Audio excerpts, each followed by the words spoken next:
ខ្យល់ផាត្រជាក់កាយាខ្ញុំសែនឯកា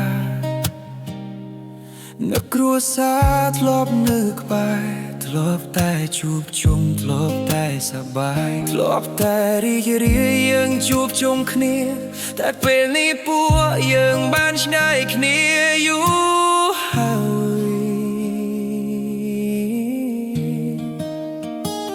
នាមជាទាហានការពារព្រំដែនពេលខ្លះអួលណែនតែមិនដឹងធ្វើយ៉ាងណាចង់ទៅជួបជុំពេលចាប់សង្គ្រាមពេលណាតែពេលណាបងនឹងជីវ៉ាគ្រួសារជុំគ្នាដូចមុន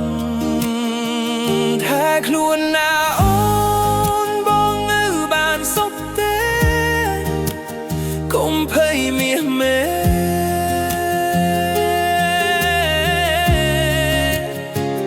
បងមិនអីឡើយបងនឹងទៅវិញទៅជួបត្រានត្រើយបងសន្យាហើយនឹងវិលជួបអូ